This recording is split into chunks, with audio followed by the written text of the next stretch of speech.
방송에서 제공하는 투자 정보는 투자 판단에 대한 조언입니다. 방송에서 제공하는 주식의 가치, 가격 상승 및 가격 하락에 대해서는 방송사에서 보장하지 않습니다.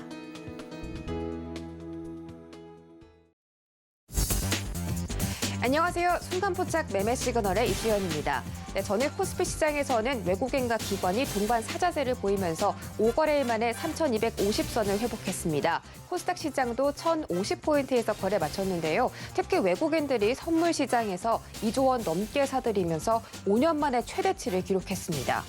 코스피가 현물과 선물지수 격차가 줄어들면서 증시에는 상승 요인으로 작용하기도 했습니다.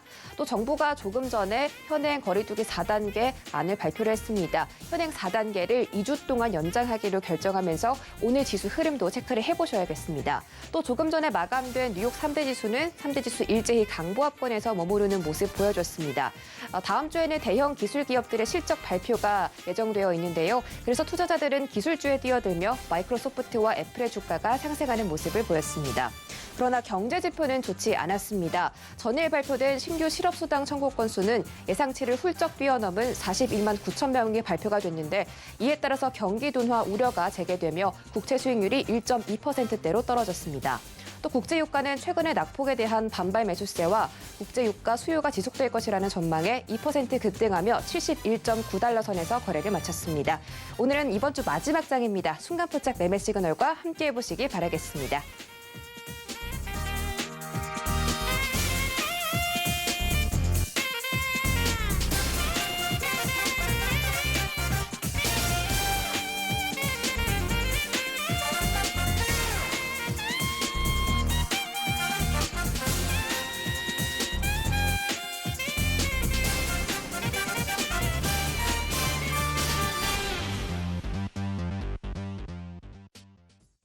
네, 순간포착 매매 시그널 본격적으로 출발해 보도록 하겠습니다. 금요일장에는 박원재, 김범준, 유지수 세 분의 전문위원과 함께하고요. 오늘도 개장 후에 실시간 전략들, 시그널들 챙겨드리도록 하겠습니다.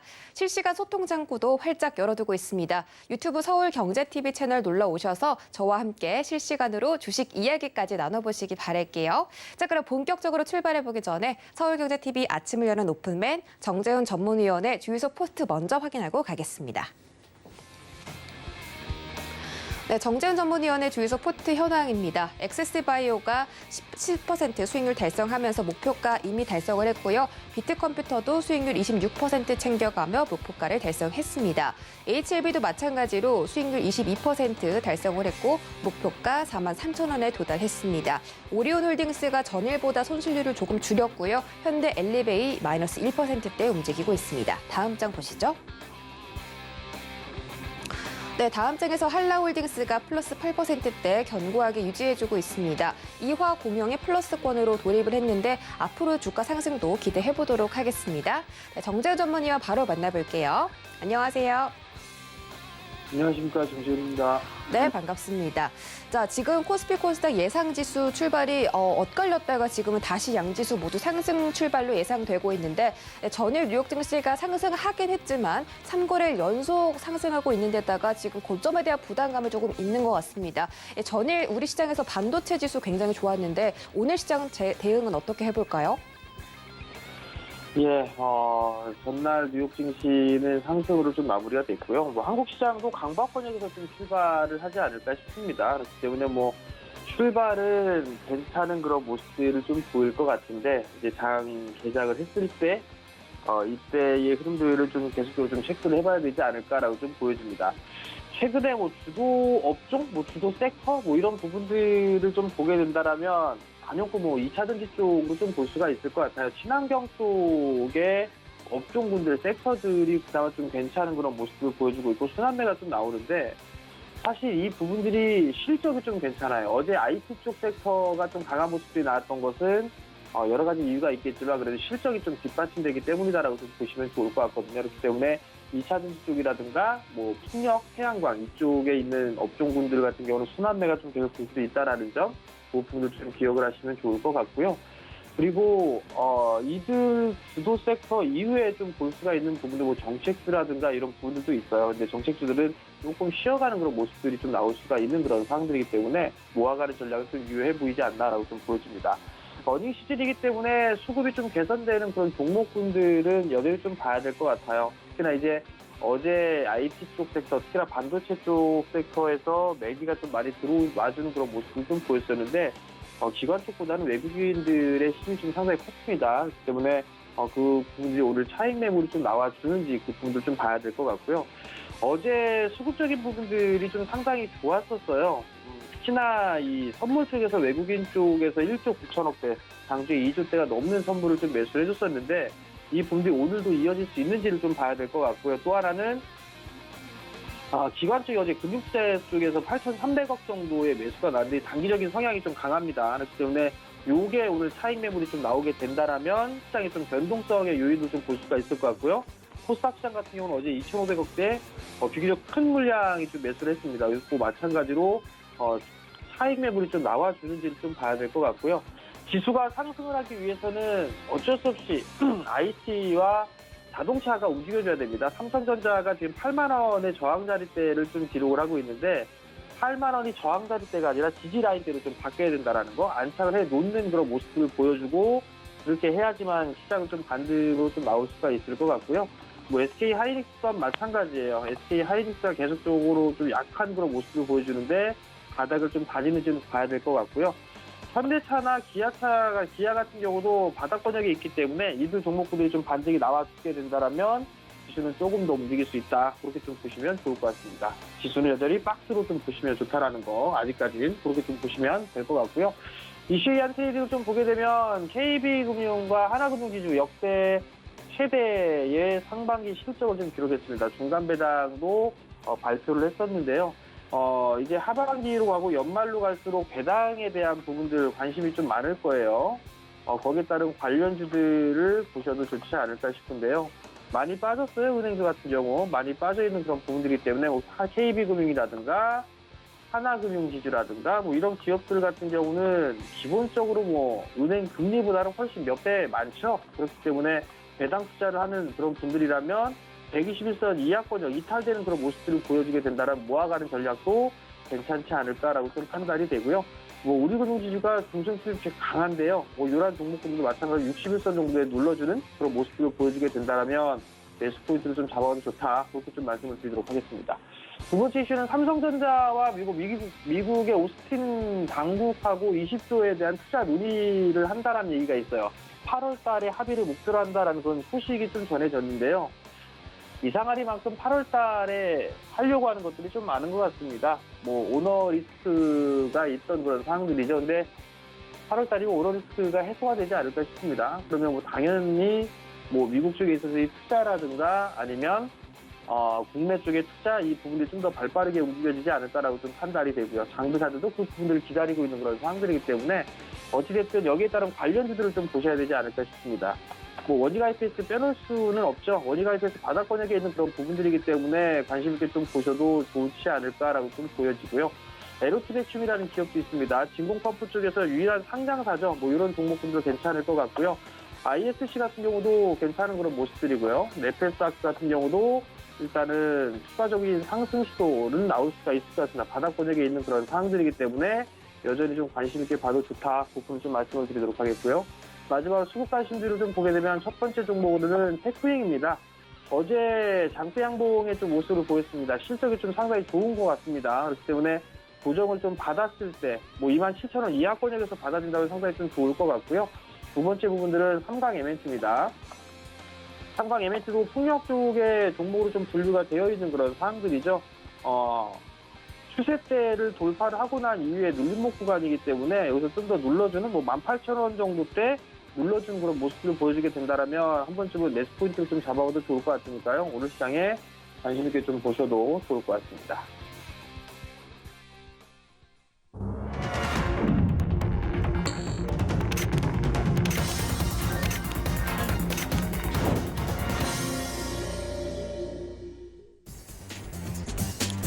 네, 7월 23일 금요일장 개장했습니다. 전일 코스피 코스닥 양시장 모두 빨간불로 마감을 했는데요. 전일은 금융주들이 가볍게 움직이면서 은행 관련주들의 상승이 돋보였고 또 필라델피아 반도체 지수 급등으로 인해서 반도체 섹터도 오랜만에 움직여줬습니다. 삼성전자와 SK하이닉스 필두로 오늘 주가 체크해보시기 바라겠습니다. 또 여전히 호실적을 발표하는 기업들 주가 상방으로 움직여주고 있고요. 첫랩은 전일 CJ제일제당의 피인수된다는 소식에 상한가로 직행했습니다. 오늘도 수급 관심주 그리고 실시가 조회 종목의 상위로 랭크되는 등 수급 흐름 지켜보시기 바라겠습니다. 원달러 환율은 전일 1149원대에서 마감을 했는데 오늘은 1150원대로 다시 움직이는 모습입니다. 자세한 개장 상황 함께 확인하시죠. 네, 오늘 코스피 시가총액 상위 종목들 1위부터 5위까지 살펴보도록 하겠습니다. 삼성전자가 보합권에서 79,700원에 머물러 있는 모습이고요. SK하이닉스는 0.4% 소폭 하락 출발하고 있습니다. 네, 전일 네이버가 실적을 발표하면서 2%대 상승 마감에 성공했는데 오늘도 상승세를 가볍게 이어가지고 있습니다. 0.3% 증가하며 44만 1,500원에서 거래되고 있습니다. 카카오가 따라가고 있는데요. 0.68% 올라가면서 14만 8,500원 회복해주고 있습니다. 다음 장 보시죠.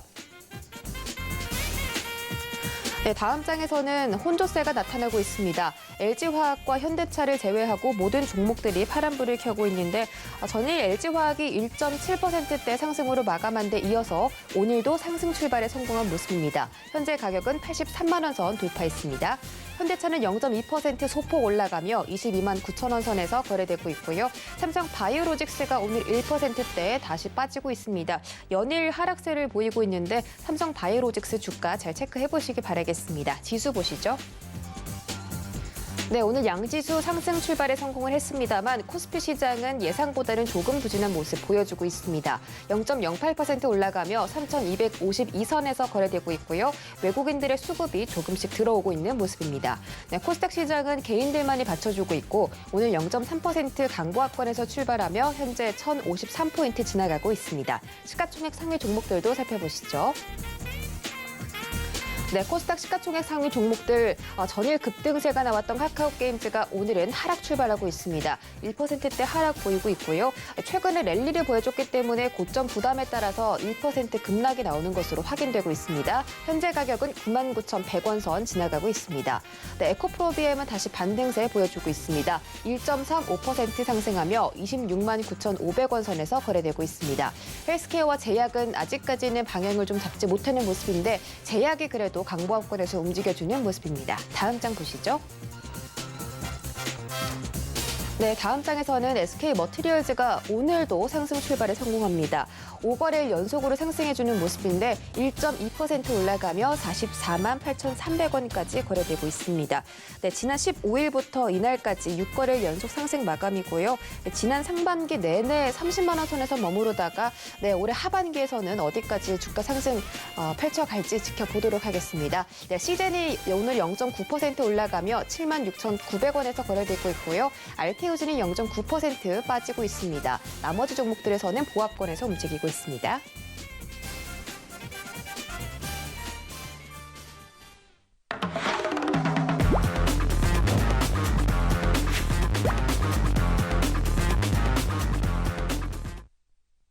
네, 순간포착 라이브 매매 시그널 지금부터 출발해 보도록 하겠습니다. 첫 번째 주자 박원재 전문 의원이고요. 시황을 넓게 보시는 분이죠. 문자 받는 사람 샵 008 2번에 박원재라고 보내주시면 앞으로 주식시장 어떻게 펼쳐질지 주식 이야기 얻어가실 수 있을 것 같습니다. 많은 참여 기다리고 있겠습니다. 자, 박원재 위원님 바로 만나볼게요. 안녕하세요. 네, 안녕하세요. 박원재입니다. 네, 반갑습니다. 위원님 지금 개장 상황을 좀 여쭤보고 싶은데 네, 전일 우리 시장이 상승 마감했는데 정말 하루 만에 외국인과 기관이 다시 시장에서 좀 빠져나가고 있습니다. 오늘 개장 상황 짧게 짚어주시고 매매 시그널까지 좀 챙겨주시죠. 네, 시장은 계속 박스권을 말씀드리고 있어요. 박스권을 말씀드릴 수밖에 없는 게 상단과 하단이 모두 막혀 있어서 그렇습니다. 자, 시장이 쭉쭉 갔으면 좋겠는데 왜 상단이 막힐까요? 상단이 막히는 이유는 지겹게 들어왔던 테크아웃 우려 때문입니다. 2, 4분기 실적은 지금 서프라이즈의 연속입니다.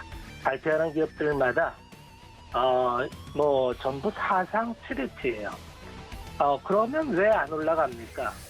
이미 많이 올라왔습니다. 작년부터 해서 지금 우리 지수는 사상 최고치를 목전에 두고 계속 왔다 갔다 하고 있습니다.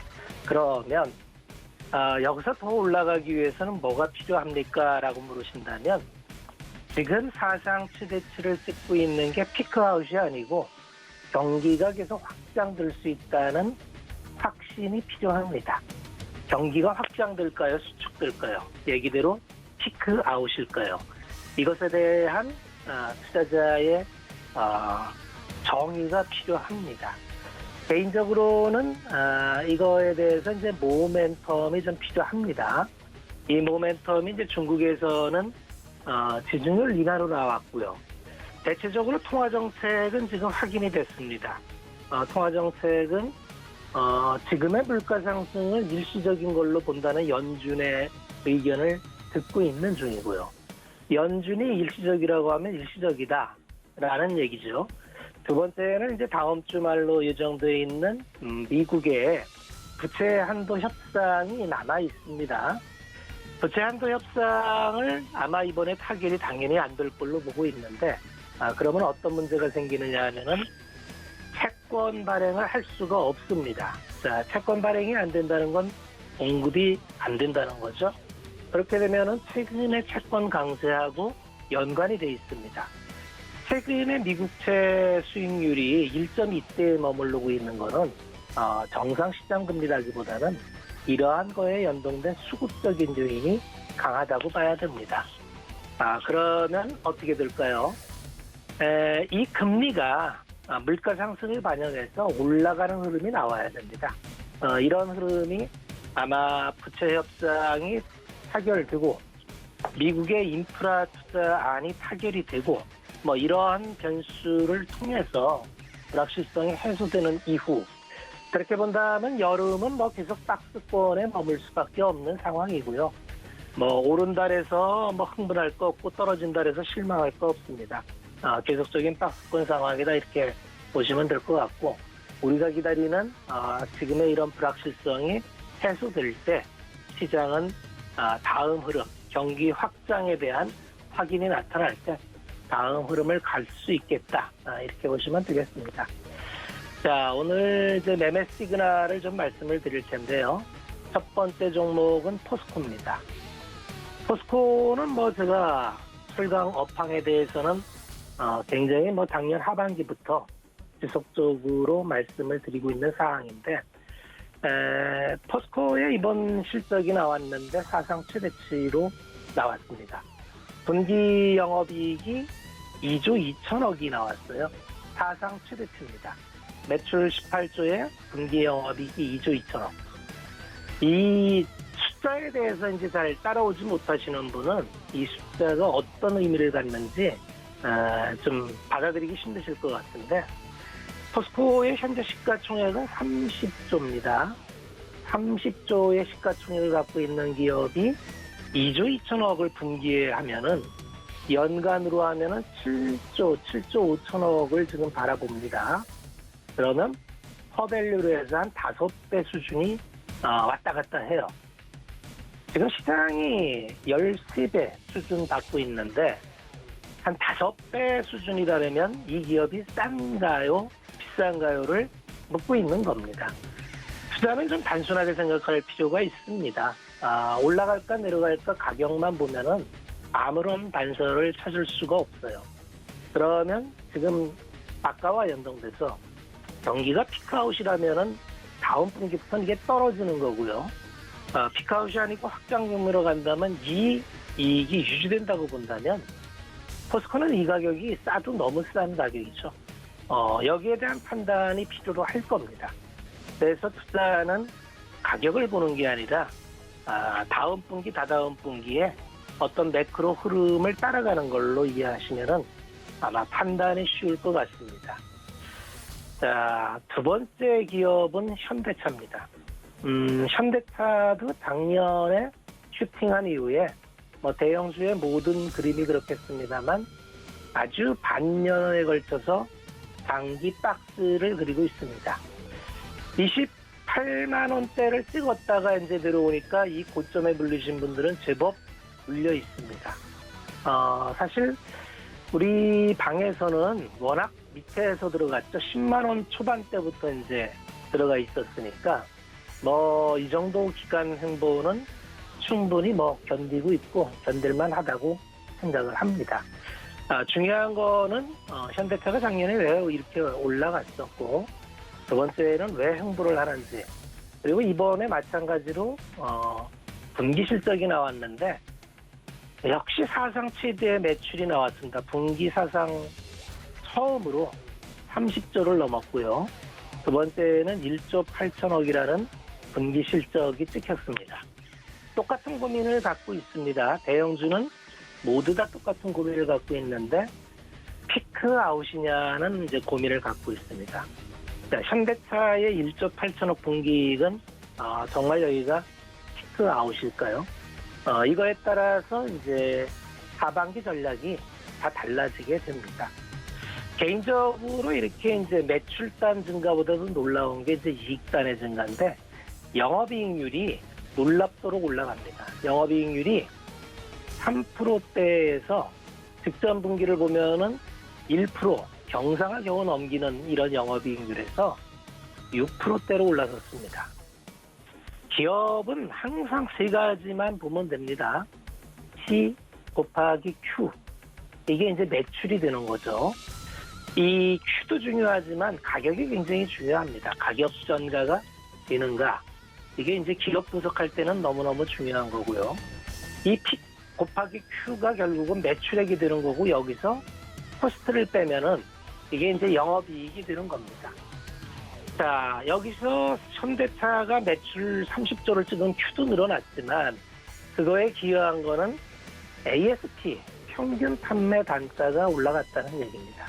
그래서 영업이익률이 6.54%나 올라왔다는 이야기이고 이 얘기는 이제 현대차, 기아도 마찬가지고 기본적으로 이 차 라인업이 고부가가치 상품으로 무리 없이 전가가 됐다는 얘기입니다.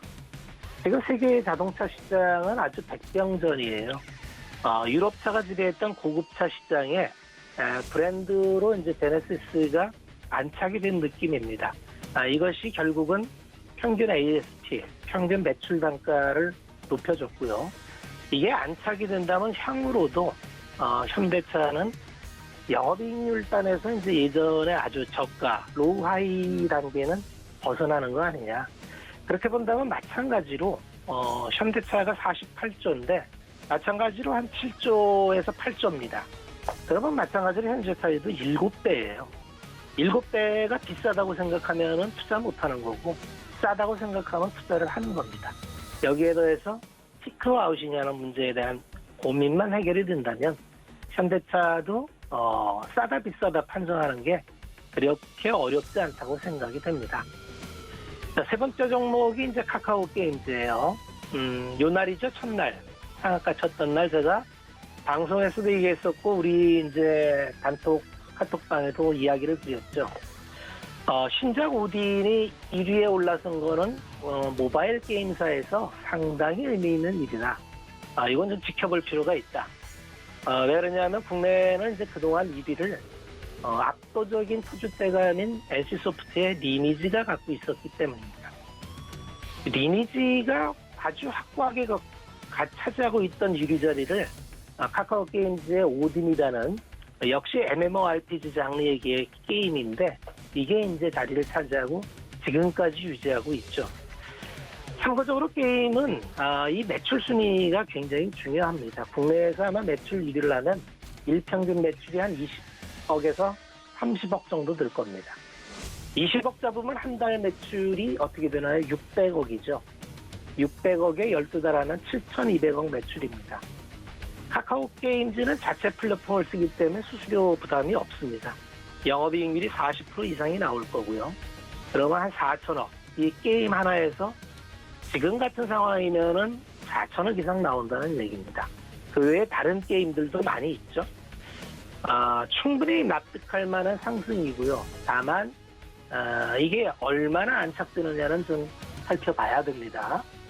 그리고 다음 주에 또 이제 신작이 또 나옵니다. 이터널 리턴이 또 출시가 되는데 게임즈는 투자하는 거는 신작이 나와서 대박을 치는가, 그게 롱런 하는가, 이 두 가지만 보면 됩니다. 익숙하지 않은 분들한테는 좀 어렵겠으나 익숙한 분들은 충분히 이 첫날 상한가 때 진입할 기회를 줬다고 생각합니다. 네, 오늘은 여기까지 말씀을 드리겠습니다. 네, 개장 상황과 함께 종목별로 시그널까지 챙겨드렸습니다. 현재 개장하고서 15분가량이 지났는데요. 과연 지금 시장에서 어떤 특징주 움직이고 있을지 수하나의 특징주 시간으로 들여다보도록 하겠습니다. 첫 번째 종목 만나보시죠. 네, 첫 번째 종목은 예스24입니다. 카카오뱅크가 기업 공개를 앞둔 가운데 카카오뱅크의 지분을 보유한 예스24가 강세 보이고 있습니다.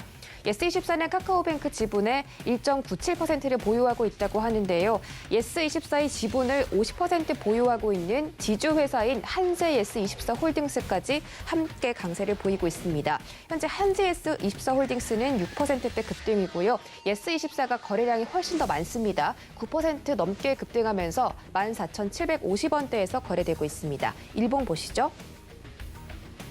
예스24는 그동안 주가가 좀 횡보하는 모습을 보여줬는데 오늘 급상승하면서 14,900원까지 터치를 하는 모습입니다. 지금도 상승분을 키워가고 있는데 한번 오늘 장 잘 지켜보시기 바라겠습니다. 다음 종목 보시죠. 네, 다음 종목은 네오셈입니다. 네오셈은 반도체 검사 장비 전문 기업이죠. 주사업은 SSD 검사 장비를 영위하고 있습니다. 네, 전일 시간외 거래에서 상한가를 기록하면서 오늘 급등 출발했는데 이 네오셈이 영위하고 있는 반도체 장비 수출이 지난 상반기 큰 폭으로 증가했다고 합니다. 또 최근에는 77억 규모의 반도체 검사 장비 공급 계약도 체결했다는 소식인데요. 오늘 갭상승 출발했으나 현재는 음봉을 달고 내려오는 모습입니다. 10% 급등 중이고요. 3,655원에서 거래되고 있습니다. 일봉 보시죠.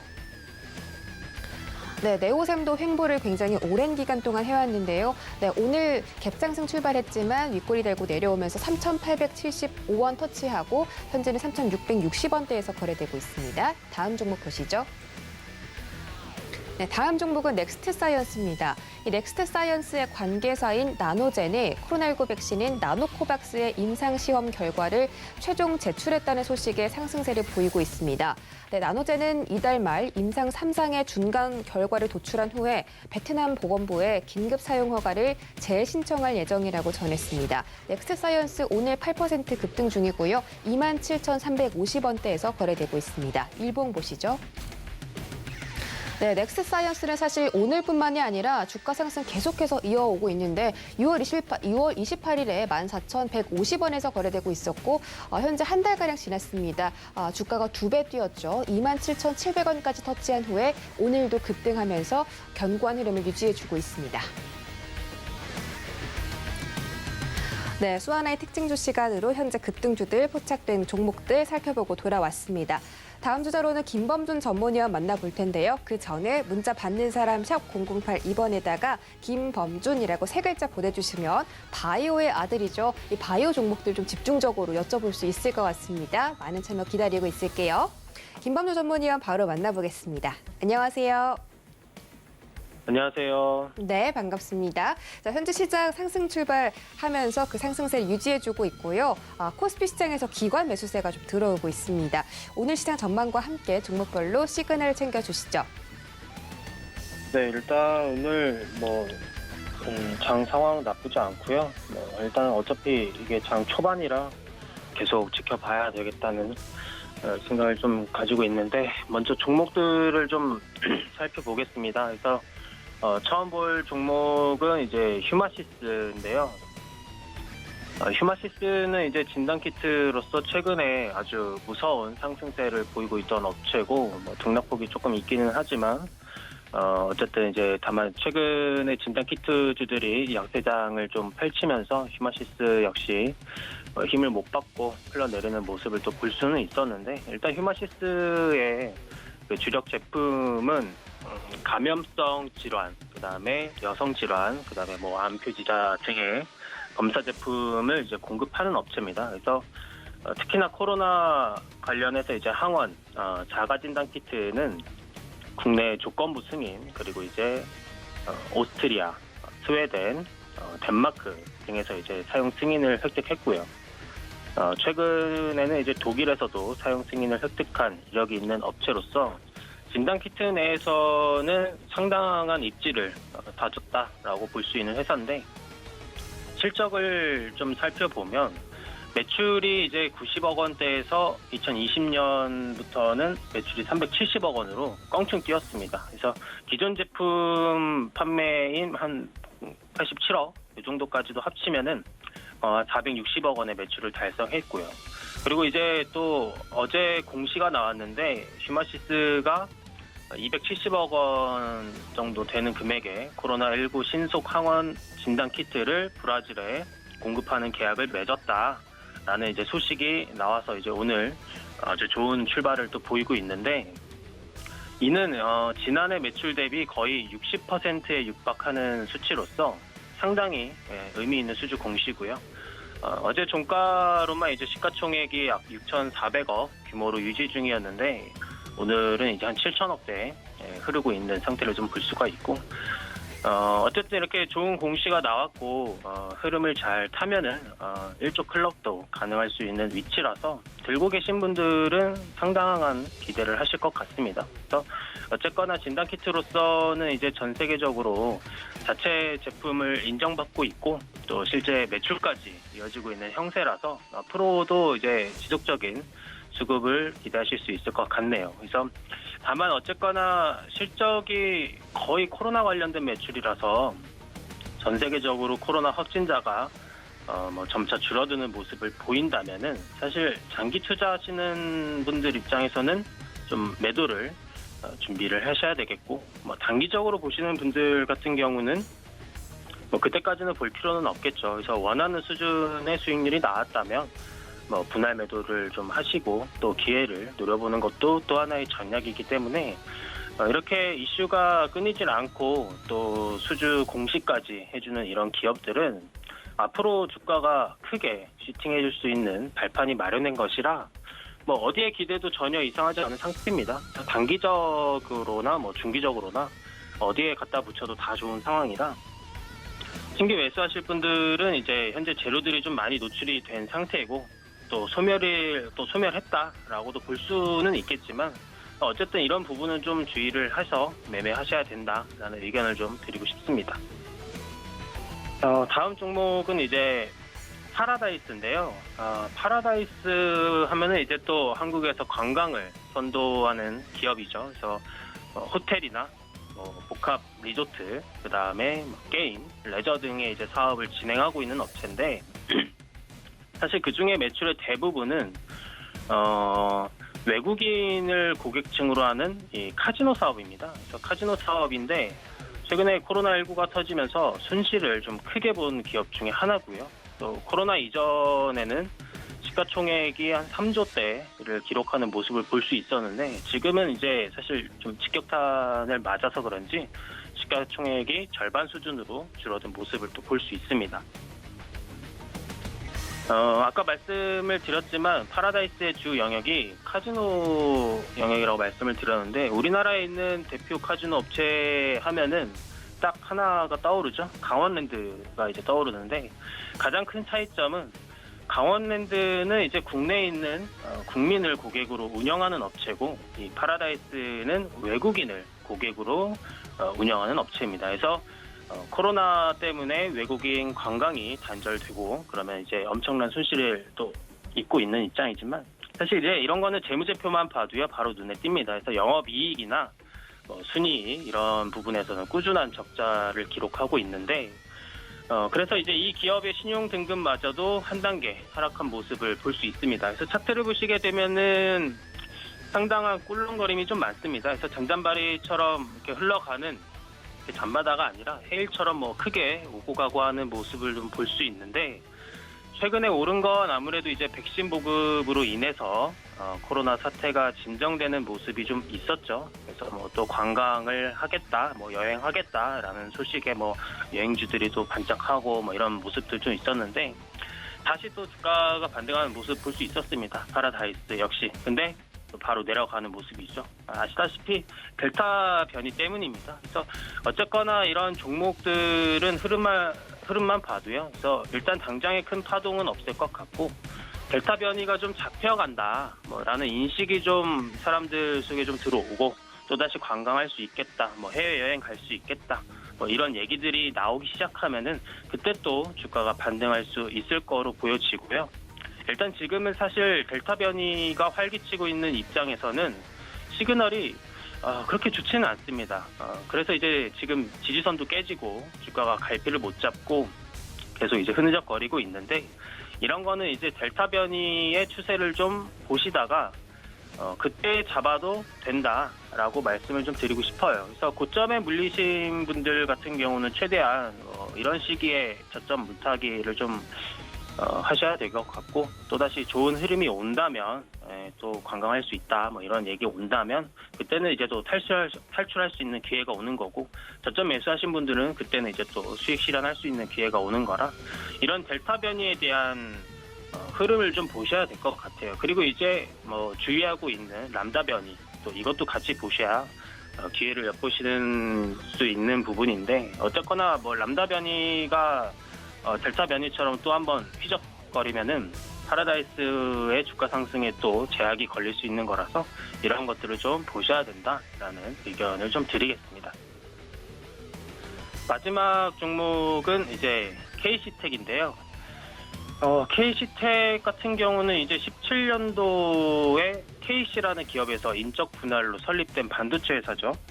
그래서 이제 반도체 회사답게 역시나 매출 비중도 반도체 부문이 한 75% 정도 되고 나머지는 이제 디스플레이가 차지하고 있습니다. 그래서 지분도 보면은요 아주 깔끔합니다. 대주주 라인이 한 50% 정도 잡고 있고 국민연금이 약 8% 내외, 그다음에 외인 보유율 빼고 하면은 사실 총 주식량 중에 유통 비율이 30%대 정도 되는데 외인까지 포함하면 40% 이 정도 됩니다. 근데 일단 이런 부분은 그냥 참고만 하시면 될 것 같고요. 일단 반도체와 디스플레이 장비를 취급하기 때문에 코로나를 피해갈 수는 없었어요. 역시나. 근데 앞으로 고성장을 할 수 있다는 시그널은 있습니다. 그 바탕으로는 이제 CMP 장비를 국산화해서 국내 1등 기업인 삼성전자와 SK 하이닉스에 공급하고 있다는 부분이 가장 큰 장점이고 또 미국의 AMAT, 일본의 에바라 그리고 히타치 케미컬, 아사히 케미컬 제품의 점유율을 계속 높이고 있다는 게 사실 긍정적인 부분입니다. 그래서 또 올해 하반기부터는 이제 파운드리 기업의 CMP 장비 신규 공급과 메모리 고객사로의 장비 국산화 이런 것들을 이제 사실 가시화되기 시작하면은 중장기적으로 KC텍 상당히 긍정적으로 볼 수밖에 없습니다. 그래서 이제 이런 반도체주들은 사실 단기적인 면에서 볼 게 아니라 상당히 장기적인 관점에서 보셔야 된다라고 말씀을 드리고 싶고 반도체와 디스플레이 산업은 4차 산업 이후까지도 지속적인 발전 가능성이 있는 분야라서 그와 관련된 장비를 취급하는 KC텍 외에 다른 업체들 역시 주가 전망은 상당히 긍정적입니다. 그래서 이제 이런 부분만 잘 알고 계셔도 주가 크게 신경 안 쓰고 안심하고 들고 가도 된다라는 의견을 좀 드리면서 오늘은 여기까지 하고 마무리하겠습니다. 네, 세 가지 종목들 시그널 챙겨드렸습니다. 특히 마지막 종목인 KC텍을 좀 장기적으로 바라보라는 점 챙겨드리도록 할게요. 마지막 전문가는 바로 유지수 전문위원입니다. 만나보기 전에 문자 받는 사람 샵 0082번으로 유지수라고 전송해 주시면 지금처럼 힘든 장에 장중에도 함께해 보실 수가 있다는 점 참고 부탁드리겠습니다. 네, 유지수 위원님 바로 만나볼게요. 안녕하세요. 네, 안녕하세요. 네, 반갑습니다.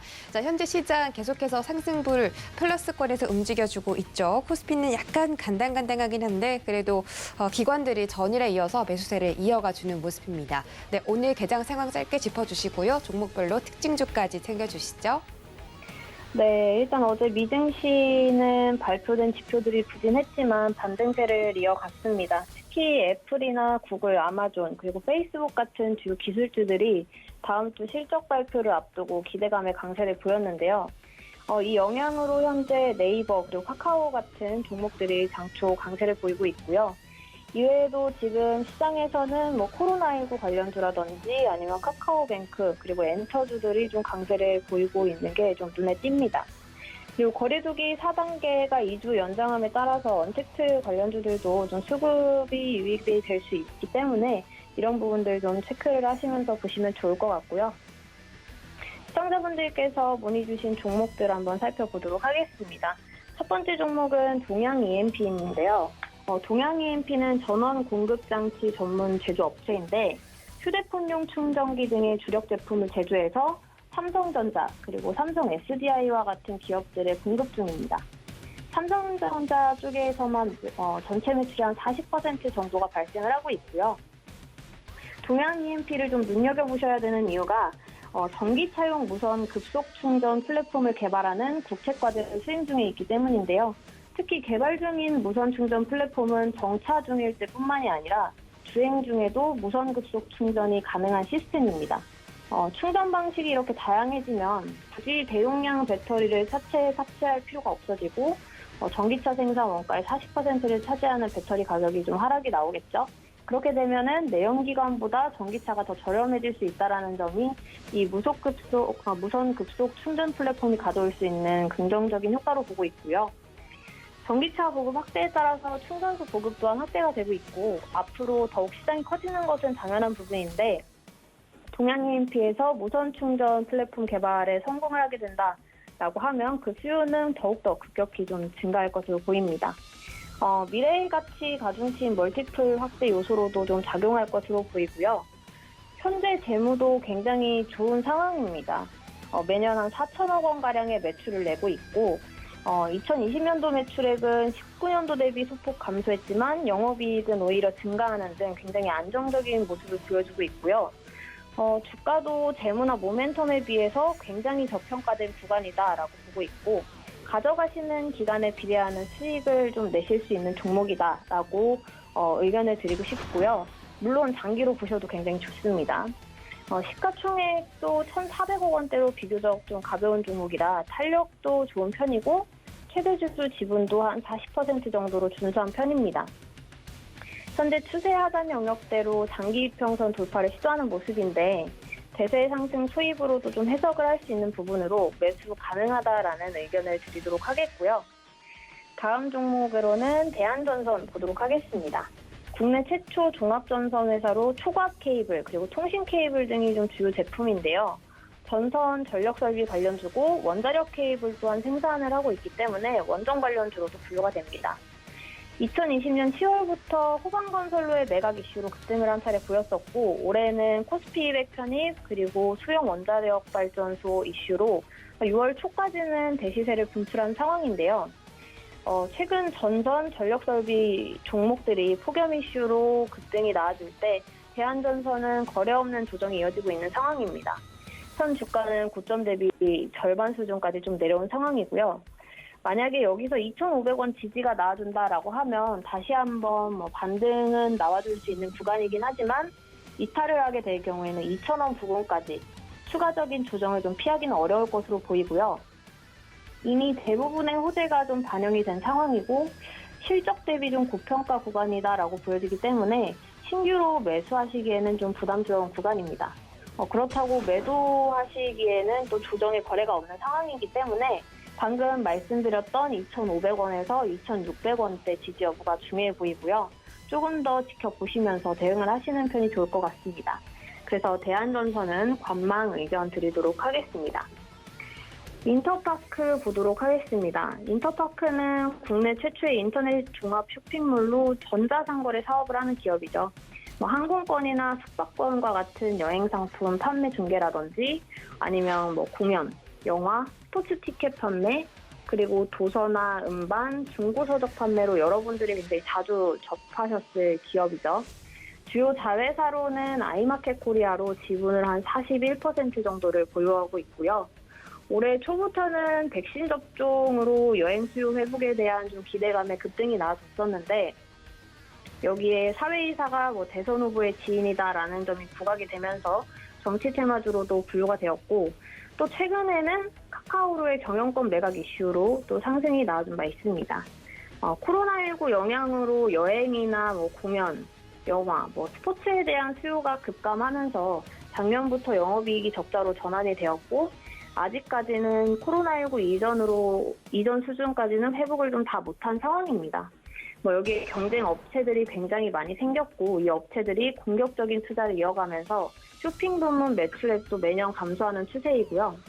도쿄올림픽 티켓 플랫폼 개발과 관련해서도 기대감이 좀 있었으나 일본 내 코로나19가 다시 확산이 되고 델타 변이 확진자 또한 급증하면서 이 도쿄올림픽 티켓 판매량은 생각보다는 좀 굉장히 부진할 것으로 보여집니다. 항공권 온라인 판매의 새로운 강자로 또 떠오르고 있는 네이버가 최근에 대한항공과 마일리지 제휴를 시작했다라는 부분도 좀 참고를 하셔야 될 것 같고요. 최근 상거래일 바닥을 좀 다지고 다시 반등하려는 움직임이 있기 때문에 기존 보유자분들은 7,800원 크게 이탈이 없다라고 하면 굳이 매도를 하실 필요는 없다고 보여집니다. 다만 실적은 회복을 하지 못한 상황에서 기대감만으로 상승이 나오고 있기 때문에 현재 구간은 기존에 보유하신 분들이 아니시라면 신규 매수보다는 좀 관망을 하시는 편이 좋을 것 같다라는 의견 드리겠고요. 최근에 좀 시장이 다음 주 FOMC 회의를 앞두고 관망세가 짙어진 모습입니다. 시장에 단기적인 충격을 줄지라도 기업들의 견조한 실적이 증시 강세를 좀 견인할 것이다라고 아직까지는 보고 있고요. 연준에서도 테이퍼링에 대한 논의는 이미 시작됐지만 서두르지는 않을 것이다라는 걸 지난달 회의록을 통해 확인할 수 있었는데 이번 FOMC도 크게 달라지지는 않을 것이다라고 보고 있습니다. 그렇기 때문에 조급하고 좀 불안하게 생각하지 마시고 실적 좋은 종목들 위주로 접근하시는 전략 가져가시면 될 것 같습니다. 네, 종목별로 시그널 챙겨드렸습니다. 현재 시장 계속해서 강하게 움직이고 있습니다. 코스피가 상승폭을 늘려가는 모습인데요. 이번 주 마지막 장인 만큼 이번 주 마무리 잘 지으시고 성공 투자하시기 바라겠습니다. 네, 참고로 본 방송에서 제공해드렸던 정보는 투자 판단에 대한 조언일 뿐 해당 주식의 가치나 수익률을 보장하진 않습니다. 또 서울경제TV 전문 위원들을 사칭한 1:1 유사 수신행위가 성행하고 있으니 이 점까지 유의하시기 바랄게요. 여러분들 행복한 주말 보내시고요. 저희는 다음 주에 다시 돌아오겠습니다. 시청해주신 여러분 고맙습니다.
본 방송에서 제공하는 투자 정보는 투자 판단에 대한 조언입니다.